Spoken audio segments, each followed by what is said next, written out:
And when you're just a 10-year-old child, and you see your own mother being strangled, and you're on your father's back, punching him so he'll let go of your mom, but I'm truly scared. I'm deeply scared of my father. I didn't have any love at all. I left the water. Actually, Jesus took me and brought me, because of you, to paradise. The Lord truly and genuinely saved me here. I am indeed a miracle. Oh, really? I wasn't physically ill at all. I was truly sick deep inside psychologically because of the profound and difficult experiences I went through during my formative childhood years. So, Lord, I converted, and then I could finally tell my complete and honest story. Actually, my biological parents first met in the year 1966, and frankly, they absolutely never should have gotten together. Never. They got together for the wrong reasons. I have 2 brothers, and I had a little sister who died at the age of 3 days. They never got over that death. They never went through any psychological process to recover. The problem is, that's when he started drinking. He needed something to hold on to. And the thing he held on to was me. I was born a year after my sister died, and I took the brunt of it. From a very young age, actually? Yeah, I even distinctly remember when I was just 1 or 2 years old. I clearly remember being hit. The absolute worst 3 years in this particular period were between 1978 and 1981. So, how old were you then? I was 10 years. 10 years, but during that time, they were buying a house. So, financially and psychologically, they weren't doing well. They went under, and my father drank more and more. And I was the one who took the brunt of it. And he tried to kill my mother right in front of my eyes. He tried to kill me in the kitchen with a knife. I managed to break free at the last moment. That truly leaves a lasting mark on a child. And when you're a 10-year-old child and you vividly see your own mother being brutally strangled and you're on your father's back desperately punching him so he'll let go of your mom, I was branded for life. How can a child possibly build themselves up after such a traumatic experience? Like that, it's just not at all possible. And these were people. My father was a communist. Me, at the same time, I didn't know faith. I didn't know God. And I remember in 78, when I was 10, the election of Pope John Paul II. That really left a mark on me. Do not be afraid. But I screamed. But me, I am afraid. I'm afraid, Father. Where are you? I screamed at God. Yes.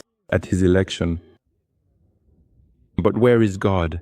Me, I am suffering. I keep constantly getting beaten up, humiliated and insulted, even hit. On the verge of death. So where was God? At school, he didn't realize. When you tell a child you're worthless, you're ugly, you'll never amount to anything. If you say it once, maybe it goes by. Twice, it's pushing it. The 3rd time, it sinks in. I had internalized it even if I succeeded at something. To me, I was worthless. I was worthless. I was good for nothing. I was ugly. I was nothing. I didn't get any love. And from your mother, neither, right? My mother, I want to pay tribute to her, to the one who decided yesterday for me. All right? And I want to pay tribute because she was very hard on me. But she had 3 children, all by herself, starting in 1981. But I didn't get any love. She didn't get any love from her parents either. We didn't get any love. We didn't get any affection. I never knew affection. Because you had that sister who passed away after birth and you didn't have any other brothers or sisters. That's right. I had 2 brothers. 2 brothers? Yeah, 3, but they weren't beaten. All right, they saw things. Me, I was beaten, insulted. That's a word you like. So, and how exactly did things go after that scene? Yes, I seemed that way to him. No, it's me who should thank you. I was a fine police commissioner. And my mother, she was a housewife. So, it's true that we talk a lot about femicides now. Yes. Yes. She almost died. Yes, that's right. But since she didn't have a job, she couldn't leave. So it went on like that for more than 10 years. And that very moment, when you clearly told me your own dad also tried to kill, when I personally intervened, it kind of truly came back to me. I jumped on his back. Yes. I firmly grabbed his head and then punched him, but at just 10 years old, I was punching my own father so he would finally let go of my mother. At 10 years old, that's precisely how I built myself, with violence, with hatred. I know what hatred is. I hated my father. And my mother had the strength to ask for a divorce with the help of an uncle who was a police officer and lived in Paris. We left in secret. So a little after that event, yes, he kicked us out afterwards. And the moment when your dad tried to kill you, was that after when you got interested? It was during During just those 3 years that actually, all right. And more than that, but more than that, yes. After that you left at the end of those 3 years. Yes. we were living in Loire-Atlantique. Okay. And we moved to the Paris region. He stayed there, and we left in secret. Oh, I see. And how did he react to that? Badly. He wanted to. No, because he didn't have the financial means. Afterwards, there were the courts, the divorce. The divorce lasted 14 years. Wow. And I saw, in the span of between 1981 and 1995, I saw my father 3 times. And 3 times I wanted to tear his head off. Oh, so he really got the brunt of it, actually. Yes, he had changed. But I had the anger from what he had done to me, from what I had seen. I wanted to take his head off. But hatred, I know what hatred is. I had hatred inside me. Hatred inside me, I didn't know what that was before. And hatred is a bad advisor. Well, yes, I truly understand. So my teenage years were very, very complicated. Ah, yes, because you were with your mom, that is to say. She must have been very angry at. Yes, and she was quite strict with me and more easygoing with my brothers. So it was a conflict. Before, whether there were reasons or maybe not, just like that. She has a lot of pain. She is suffering. She realized it. We talked about it. Yes. And she couldn't take it anymore. She asked me for forgiveness. Oh, really? We made peace. Just a year ago, right? Yes, we saw each other, but yes, it was complicated. Yes, that's it. She never really recovered from the life of trying to. She never got over that. The loss of my sister, never. Yes. I can't get over it either. Oh, really? And then, so at what point did you convert during those 4 years of life? So is that it? No, I was from 4 to 15 years old, between 81 and 95. Me, I was just truly looking to be loved. Love, to be loved. The problem is I was looking in the wrong way. I was searching based on my wounds and everything I had been through. And I would jump, even when I was young. I didn't have many partners, but I would go from woman to woman. And the more I went from woman to woman looking for love, the more violent it became. Because unconsciously, I never hit a woman. I have a 25-year-old daughter. I only ever spanked my daughter once. She was so shocked. I've been married for 18 years, so 2 years with 4 years. But before my healing, which I'll explain, before my healing, this anger, I tried to express it, and I was unconsciously seeking out women who had violence within them. But I wasn't angry at them. And the more I went from woman to woman, obviously it couldn't work. The more violent it became. Oh yes. And I got married for the very first time in 1992 to Sandrine, who had just left her boyfriend only a few days before. I was indeed all alone at that particular point in time. And with Name, we used to quite frequently go and see psychics together. I remember those times vividly. So the psychic said, you're going to be happy. You're going to meet a blonde at your work. You're going to see children. It's going to be wonderful. I was totally focused on that. And then a blonde showed up at my work, just like the psychic said. And well, we started flirting. After 6 months, we were married.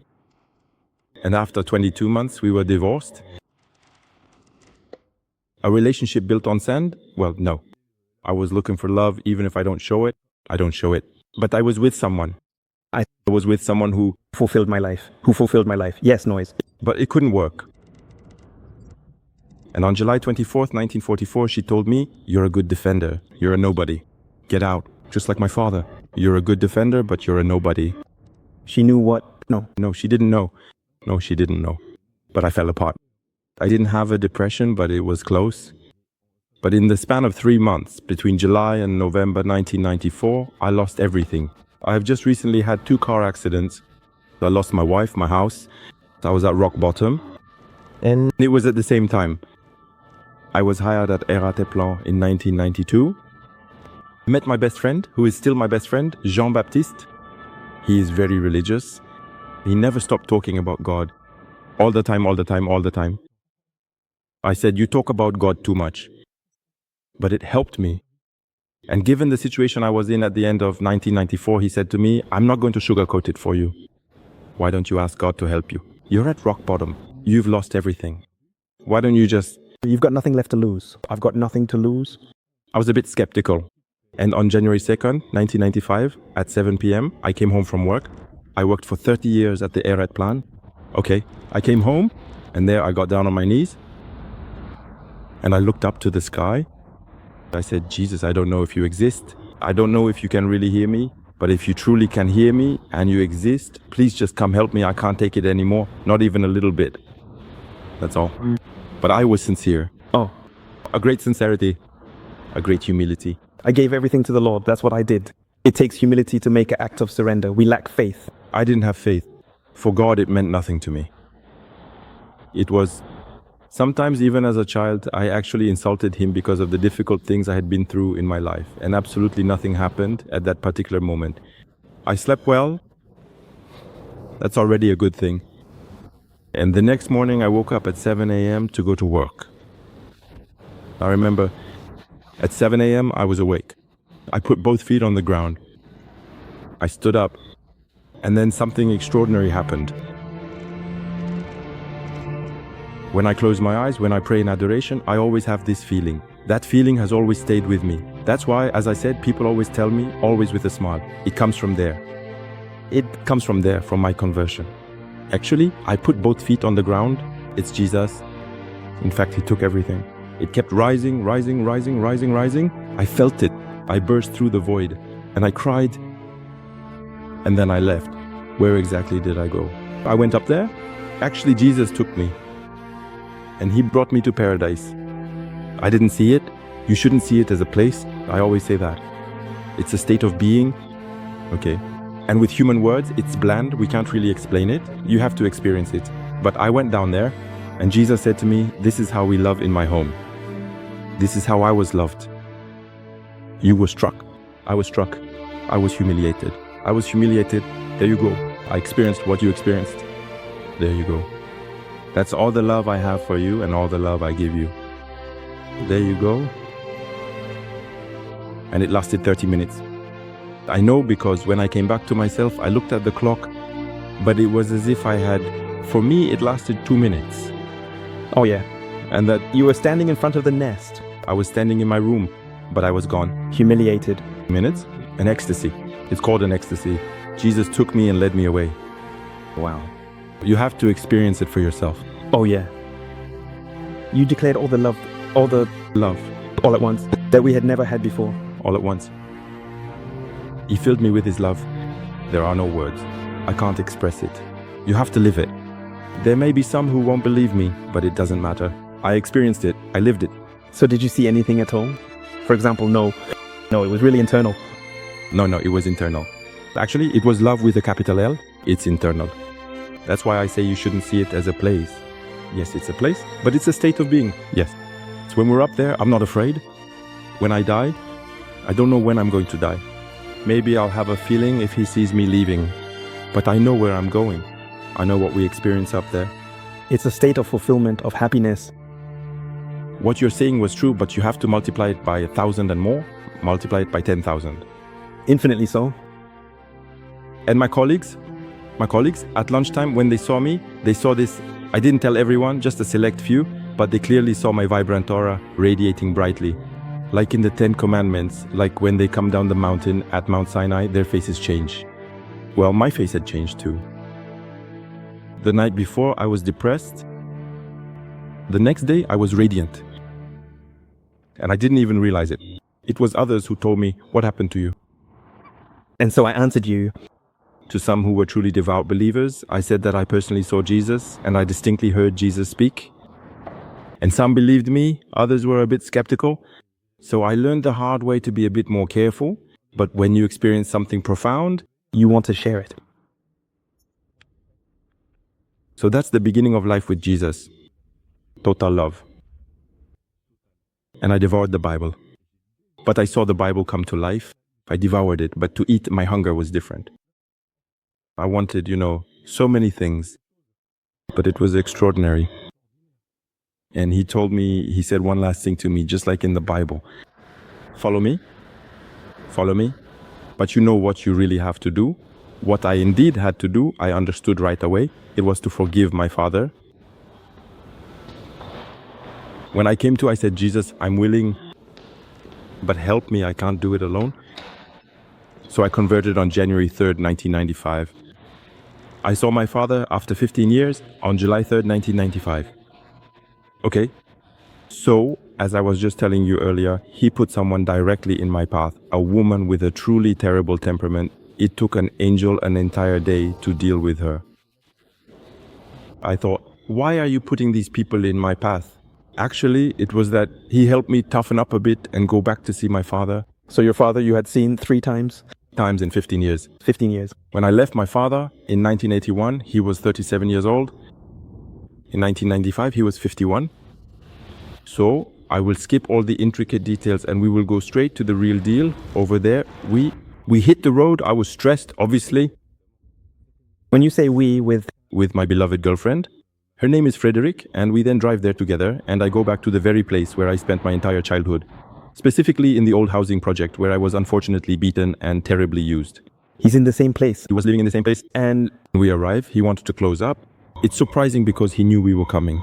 So we found out from some little sisters, the little sisters of the poor who were taking care of him, that he had been admitted to the hospital 2 days earlier because he wasn't eating anymore. He was still drinking and he had broken his shoulder from a fall 2 days before. So he was at the hospital in Saint-Nazaire. So he told me, well, go see your uncle, my father's brother, whom I also hadn't seen in 15 years. I went to eat at their place and my uncle said to me, you're going to be shocked. Your father, the last time you saw him, he was young. It was still 40 years ago. He was 51.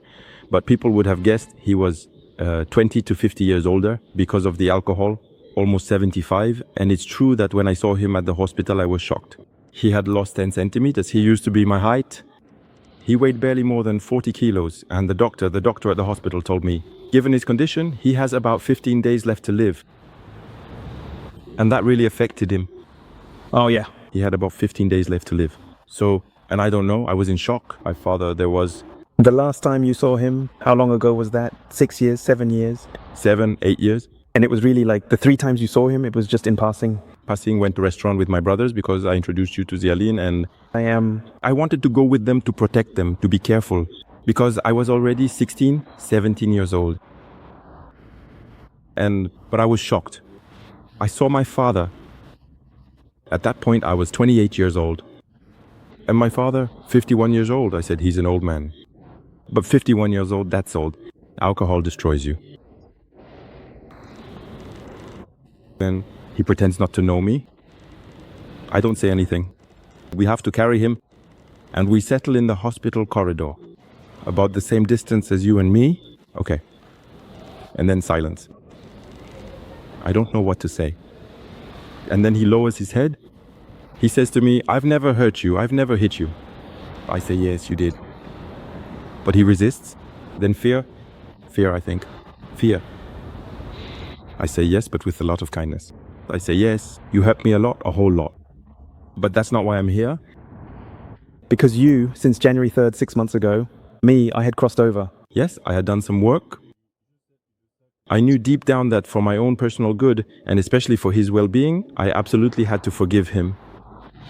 And especially for me. I had understood. Up there, I understood it right away. And it wasn't too hard during those few months of... No, it was no. It was a bit long, but no. Then I met good people, good priests who... Things moved forward naturally. With my girlfriend, it was a bit complicated, but okay. The violence, verbal. So it was complicated. But otherwise, it was okay, yes. And my father, a second time, lowered his head and still resisted. I never put on a mask. I never hit anyone. I'm saying it here. I'm really insisting on this. I'm not here for that. We start to cry. He starts to cry. We start to cry. Everyone is crying. But it wasn't an oppressive silence. It was a silence where I'm sure heaven was present. Everyone was there, invisible. We were carried. It's only with hindsight that I was able to analyze it. And a third time he lowered his head and I hear him. Everything is, yeah, it's true. I was made of steel. And then I close my eyes. I start crying again. Lord, tell me what to do. What should I do? I had to fend off bullets. And I'm certain my guardian angel pushed me. I found myself on my knees, in front of him. I just said 3 words. I took him in my arms. When he stopped, I said, I forgive you. Nothing else happened. We talked about this and that, but he went back to his room. We were supposed to go on vacation. So the doctor said we were supposed to go on vacation 3 weeks. The doctor said he only had 1 day left to live. I gave him the campsite number. Where we were, there were no cell phones. At that time, their bodies. I said, if anything happens, call me. We'll come right away. And I had promised my father that if he was still alive, I would go back to see him. We made a detour. During those 3 weeks, we didn't get any phone calls. So he was still alive. We went back to see him. But before seeing my father again, the doctor said he could come see me. He said, I don't understand what happened. He could clearly explain to me that for him, your father's only had 1 single day left to live. Yeah, he could explain to me how he managed to gain 20 kilos in 3 weeks. Forgiveness saves. Forgiveness saved him. Forgiveness saved me. He pulled himself back up. There you go, it saved him. He felt the love that he himself radiated, but he didn't receive any love. A word from Jesus that came through me. It came through me. Jesus came through me. I forgive you. It transformed him. It transformed me. Forgiveness is truly so very profoundly important. Forgiveness is indeed so incredibly important. What we can actually do is break it down into 2 distinct details. I will explain what happened to my father up until his death. And then what happened to me. All right? Do it like that. For my father, over the course of 13 years, he experienced many miracles. He stopped drinking.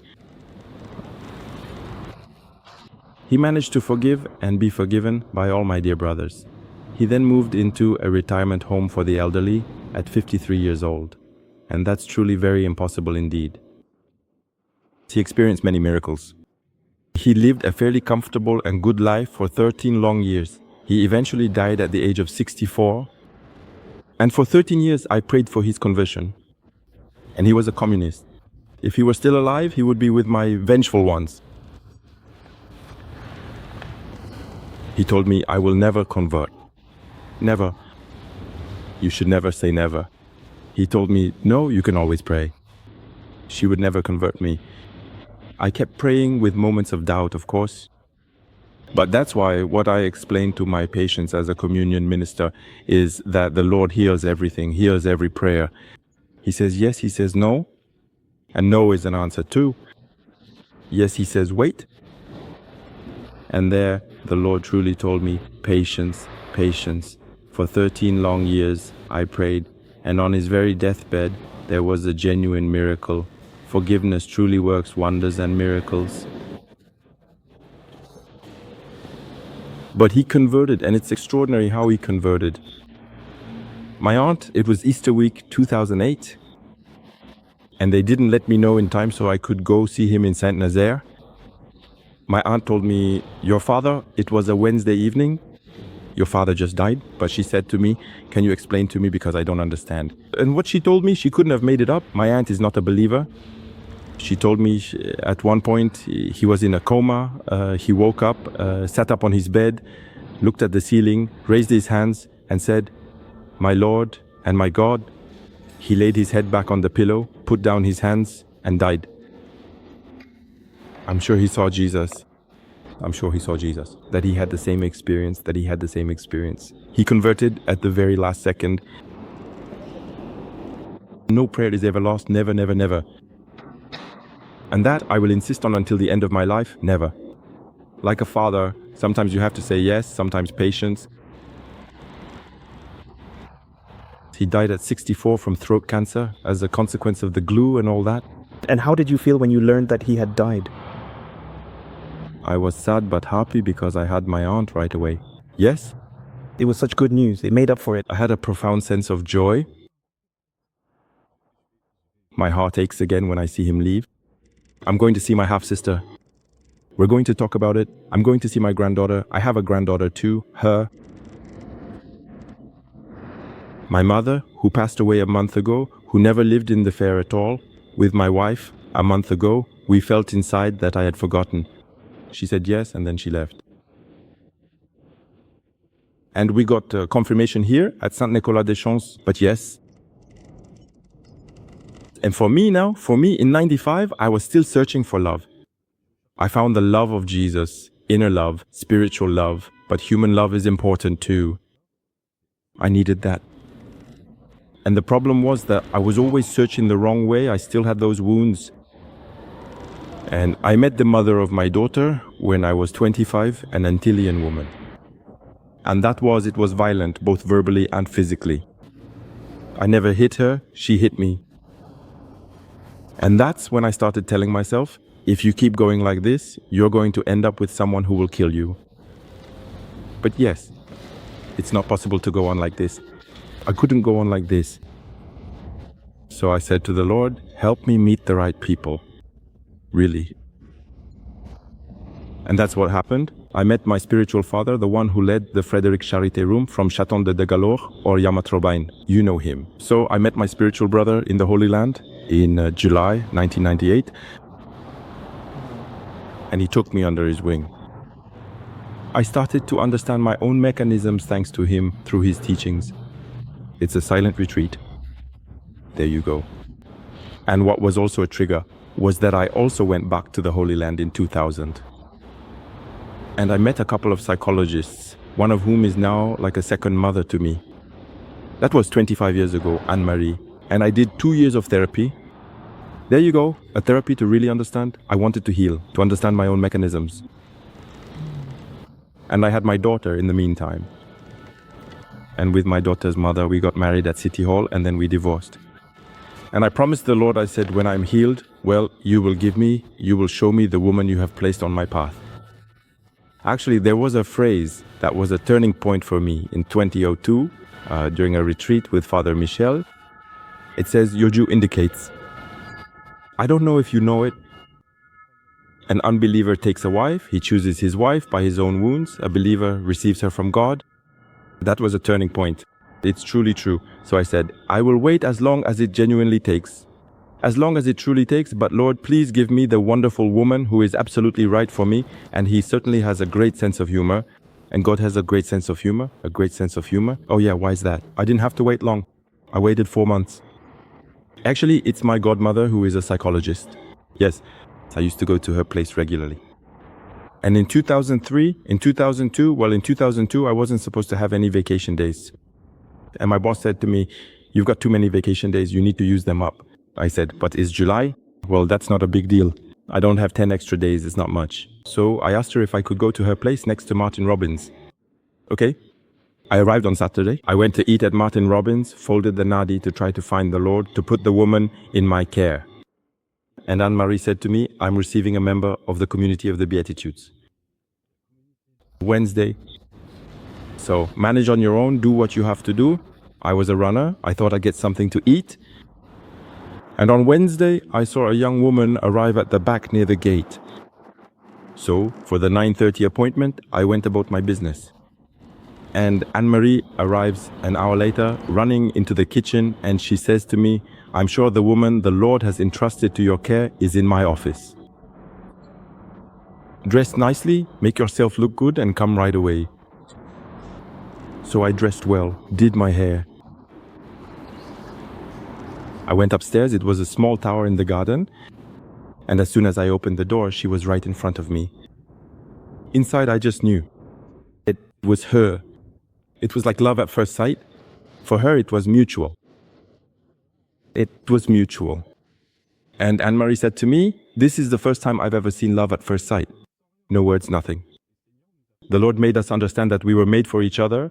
You were prepared for each other? Maybe she had been prepared for this moment? Well, yes. And God has a great sense of humor. You know why? Because I told him I don't want any more women from the Antilles. My wife is Antillean, Vietnamese. But on her side, she told me, I don't want a Breton. I don't want a white man. I don't want a divorcee. I don't want him to have a child. I'm all for. Sometimes we ask God for things based on our wounds, based on what it's not fair. Because God has a great sense of humor. She was a bit scared. I was divorced.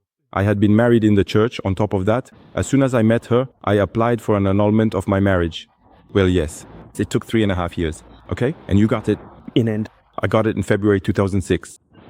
And we are first with Catherine. She went to Paris in 2003. We lived like real fiancés.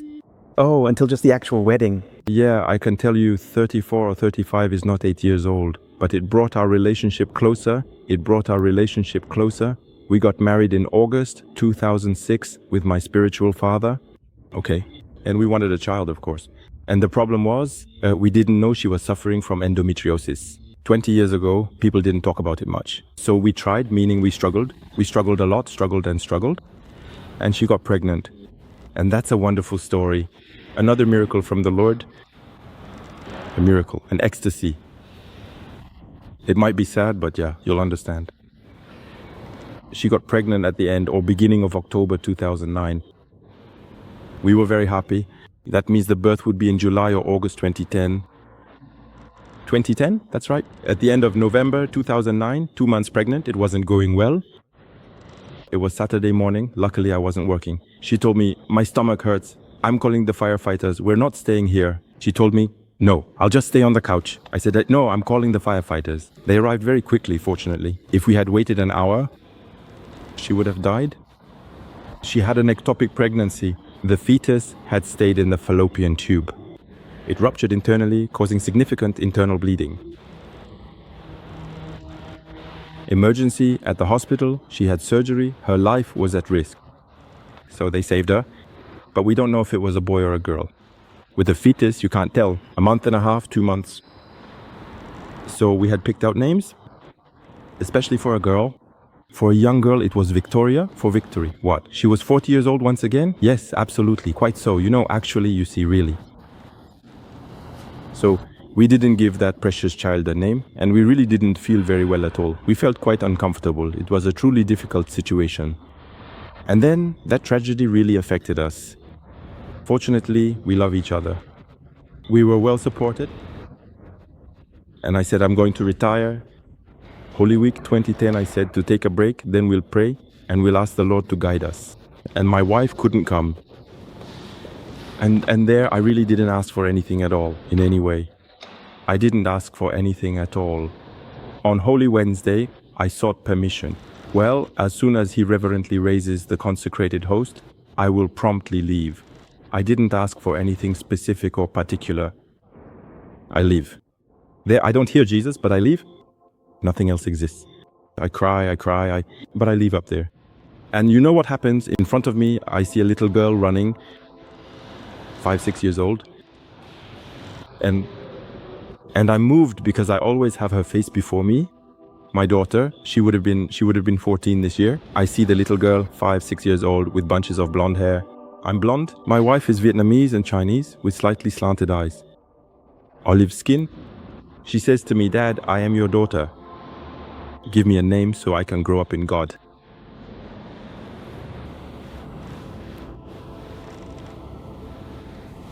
Tell Mom that I love you both. I pray for you. She turns around and disappears to the side. And I come back and I return to the chapel. We cry, all of us. Then after Mass, I run to the priest's office. I tell him about it, and he says to me, well, you received a great grace. You had an experience of the afterlife, and give your daughter a name. Give your daughter a name. So I call Catherine, my daughter, and I say it, well, we cry too. And we give her the name Gloria. She says, glory to God. As soon as we gave her the name, we felt at peace. So that was about 5 or 6 full years after the initial. We got married in 2006. And that was around 2009. But I mean, it was actually Holy Week 2010, 10 months later. It was 4 months later, yes. Even she looked 5 or 6 years old. It was beautiful. Yeah. Actually, now I understand. We didn't, as soon as we leave up there. Yes. Even if we're old? Yes. We don't, as a matter of fact, we're not 90 years old up there. Yes. And so do you really actually think because that she grows up or that she... Yes, she grows up. That she truly grows up after 5 years since... That, I don't know. That I have no idea. I wouldn't know how to build it up there. I have no idea. But I know that I would say in quotation marks, in our own words, there is a kind of learning. I think she learns a lot of things up there, that she has grown in God, that she has grown in wisdom, that she has interceded for all of us, for those who left after our parents. Yeah, all of that. She has interceded us. There you go. And today then, have you taken it? I think about her a lot, about Gloria. I know that she has interceded for us. And when July and August come around, we get a little emotional. The woman, we talked about it not very long ago, and we think, but we always say, oh, look, Gloria, she would be 14 years old. She's 13, she's 12. He thinks, yes, I think about it all the time. Yeah, all the time. That's it. And life went on. That's it. And then actually, my wife had another child. She raised my daughter. She's not her daughter. But since I often had her with me in my personal care and keeping, even at one significant point I had full legal custody, she lovingly raised my precious daughter Miriam. And then, in the year 2014, we really prayed earnestly to St. Joseph because my dear daughter truly wanted to live with us permanently. And for almost 15 long years, I had deeply felt that the Lord God was going to call me to do something profound, to offer my entire life for a specific and meaningful purpose. I didn't know what. I had a feeling, but I didn't push it. And we arrived at the parish Sainte Colette at an apartment that was given by Saint Joseph. We did a novena to St. Joseph. And the apartment we got, we received the phone call telling us we had it on March 19th. St. Joseph. We moved in on May 1st, and I went to court on April 1st for custody of my daughter. So, since we had an apartment as of May 1st, I was able to get custody of my daughter. And Lord, in September, we arrived in May of 2014 in the 19th district, and I was walking my beloved dog and passed directly in front of the beautiful parish Sainte Colette. And now I want you to be a dedicated deacon here in this very parish. I go into the parish, I don't see the priest. I tell him we just moved in, all that. How do you actually become a deacon? Since the sessions had already officially started for September, I then met with Father Vino, who was specifically in charge of the deacons, and he kindly told me, you have a full year to thoroughly prepare yourself, to pray diligently and truly see if this is indeed right for you. So, in 2015, I began the process of discerning the diaconate. So, I was indeed ordained as a deacon at the magnificent Notre Dame de Paris, just before it tragically burned. Yes, so in the year 2018, I was officially ordained a deacon. And what set me free was a phrase that was said during the sessions, because you remember, people always used to say, you're useless, you're a loser. I still have that little phrase, the devil back there. He doesn't throw me off with that anymore. But that little phrase is always there. God doesn't call competent people, he gives abilities to those he calls. Yes, because I always say, I'm truly not capable of being a deacon, speaking at Info Laurentien, giving homilies, and teaching. Well, yes, he truly gave me these abilities. Yeah. With all due humility, but I speak from my heart. And in 2021, while I had been at the RATP for almost 30 years, another word from Jesus. Jesus, there you go, that's how it is, but I walk my cat, I say the rosary, and he tells me, now I want you to leave the RATP. I want you with the sick in the hospital. And it was during the first lockdown. So it took me a year and a half to leave to prepare for my departure. Okay, I retired at 53. Okay. A part-time job. And I've been a hospital chaplain for 3.5 years. It called to you? He called me. And as soon as I set foot in the hospital, I knew I was in the right place. Oh yeah, I'm either here or in the wrong place. Yes, you truly feel like you belong, fulfilled. Then everything that just happened, all the love I've received, everything I've poured out in giving myself, I want to pass it on. Well, I do pass it on. And then I get feedback from the patients without even realizing it. And what I'm experiencing is extraordinary. I'm where I belong. That's great. There you go. There you go. That's the journey. And just about Saint Nicolas des Champs. So that was mainly the period when you said you experienced a healing with Saint Nicolas des Champs. Remind us. I converted in 95. And I came to discover the prayer for the sick in 2000, and I started coming here regularly. And I can tell you, I filled up swimming pools with my tears. I cried and cried. And actually, in those tears, the Lord lifted me up, healed me. Wow, it went on week after week after week, and it lasted for months.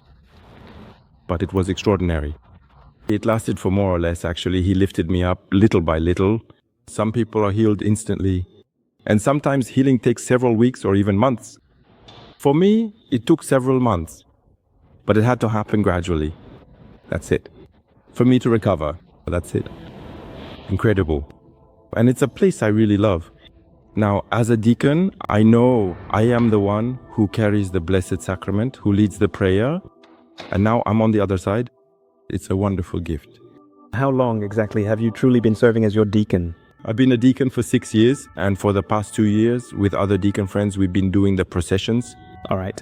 With Father Robinel, who asked us deacons to lead the procession. Never could imagine that there would be any more, right? What would he have thought behind the... In the year 2000, I was here as a parishioner. And 25 years later, he found me again, this time carrying Jesus in my hands during the procession. And there are moments when it's very moving. Oh, really? A hard time? Don't stop. No, it's okay. I have enough strength, my mother inside. But yes, I do end up crying, but no one sees it. Yes, and today, do you sometimes often truly think about your beloved dad? Or do you perhaps very much regularly pray to your dear dad? Yes, I do.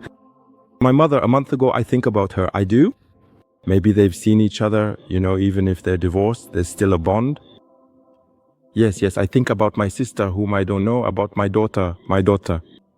There are a lot of people Up there. There are a lot of people up there. Extraordinary. Do you have any other final words for us now today? Yes, well, I would say that you should always keep hope. And faith is a blessing. He often tells the Sarapatians what is blessing in Hebrew. In fact, it gives 3 words: blessing, knees, and adoption. As soon as we turn to the Lord, every time we turn to Him, whether for a problem or to pray to Him, He takes us onto His knees. He adopts us as His children by blessing us. Faith is a blessing. He gave me this blessing, this faith. I am truly chosen. It is deep love. It is His love. And I try to pass on this love and also this hope to every single person I have met. And when you're truly at rock bottom, in the very end, dare to pray as you once did for the bandage and then come. With simple words. With another brother? I don't know if you exist, but if you do, I can't take it anymore. Sincerely to the Lord, it doesn't matter where your faith comes from.